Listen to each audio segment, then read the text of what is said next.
বেলা খাই? হ মামু 3 বেলা খাই। মাথার মধ্যে টুক্কা দিয়ে গলার 2টা সিপ দিমু, পিছে দিয়ে লাত্তি মেরে গাঙ্গু নিয়ে হালাই দিমু। গাঙ্গ তুমি ফালাই দিবে এটা মনে মনে ধরছি। একটু আগে তোমার লগে মস্কারা না করছি। মস্করা করবি ভালো কথা, তোর কথার দিন হয় আগা মাথা। কি লাগাই রাখছো আগা মাথা? আমার দিনে মাথা ব্যথা। তোর যদি মাথা ব্যথা, আমার তো পুরা শৈলই ব্যথা। শৈল যদি ব্যথা হয় তাহলে মান্ডার তেল দিয়ে ডলতে হয়। মান্ডার তেল দিয়ে ডলতে হয়, এটা আবার কেডাই কয়? আও মামু হুইনা লও না, আমি কোনটা কই বুঝা লও না। তুই একটা বাঘি না, যেটা কর কবিয়া না।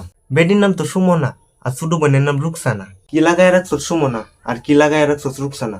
তোর মামি যদি জানতারে আমারে তো আস্থা রাখতো না। আমি কইলাম কইয়া দিমু, আগুন একটা লাগাই দিমু। আগুন যদি লাগাই দে তাহলে এই আগুন আর নিবতো না। কি লাভ তোর বাগিনা, আমারে দিয়া বেদনা। বিরিয়ানি মুগলাই কাবাব, এর বেশি আর কিছু খাইতাম না। এটি যদি খাওয়াই দেও তাহলে মামিরই কিছু কইতাম না। জীবন হইছে আমার তরকারি, আর তুই করছ আমার লগে বাটফারি। বাটফারি এই বাটফারি করি তো তোমার খাইতারি।